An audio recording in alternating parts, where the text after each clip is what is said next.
And good evening. Thanks for clicking on WDTV.com. I'm Carrie Lynn Galiotis. And I'm Ben Katko. Here's the stories we've been following all day here on 5 News. First, it was an emotional day in a Pennsylvania courtroom as a man convicted of murdering a Mon County deputy heard his sentence. That's right. A judge ordered Jared Green to spend the next 25 to 50 years behind bars after a jury convicted him of intentionally slamming his truck into Sergeant Michael Todd May's police cruiser 1 year ago.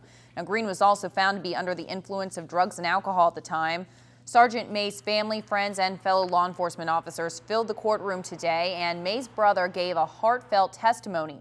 We're going to have complete coverage of that hearing on WDTV.com. Also making news, we learned a few hours ago from state police that a Morgantown man has been arrested over accusations that he's been sexually abusing a 14-year-old girl for about a year now.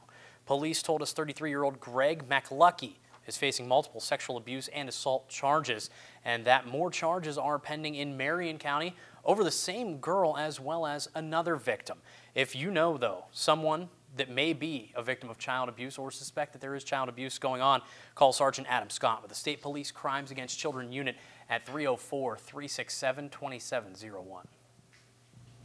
Also making news here today, police in Morgantown need your help finding a pair of men who are said to have held up another group of men at knife point around 2 o'clock this morning. That's right. Apparently, a group of guys were walking on the Walnut Street Bridge when they were approached and by two other men that they had never seen before. That's when one of the men pulled out a knife and demanded anything they had.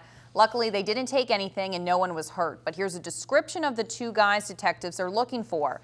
The first is a white male, about 6 feet 1 inch tall and weighs about 140 pounds. We're told at the time this happened, he was unshaven and was wearing a dark green hoodie.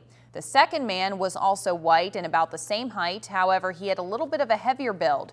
If you can help, please call the Morgantown Police Department at 284-7400. The Mountain State could soon see a shortage of nurses throughout the state. That's according to a new study that looked at the top field for future worker shortages in our state. West Liberty University's Institute for Innovation in Education compared the number of college degrees awarded in the state with the anticipated job market. It also projects shortages in social work, computer science, education administration, and medical-related fields like dental technicians. Researchers say higher education institutions should look at occupations that are not only the fastest growing, but are also expected to experience a labor shortage.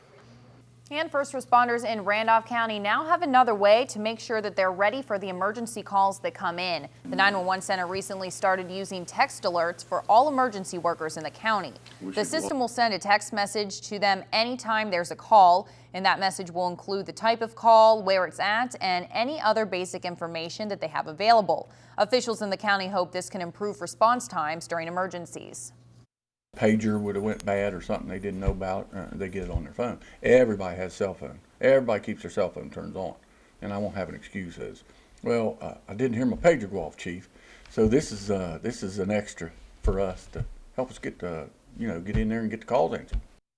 Now, the call system has been active only for the past few weeks, and so far officials say it's been going great. Also making news, students across the state are being prepared for a new standardized test that's set to replace the WEST test. It's called the Smarter Balanced Assessment, and students will start taking that test during the 2014-2015 school year. It's based on the National Common Core standards. Kindergarten and first grade classes already are using new standards for math and reading language arts. The standards are being implemented in second grade classes, and all grades will use them by the fall of 2014. Officials say standards for other subjects are still in the developmental stage. Until they're finished, the WEST test will be used for science and social studies. The new standards focus more on applying skills rather than just knowing them. All right, let's take a peek at what's coming up and what we're working on in the newsroom for Fox 10 and 10 and 5 News at 11. First up, we'll have more about the sentencing hearing in Pennsylvania today for Jared Green, the man convicted of killing Mon County Sheriff's Deputy Sergeant Michael Todd May. Plus, find out why a lack of sleep is not just an inconvenience for you, and it's actually becoming more dangerous, not just for you, but for the others around you. And that's what's making news this evening. Of course, be sure to join us back here tonight on Fox 10 at 10 with Carrie Lynn Galiotis, 5 News at 11 with myself. We'll see you then.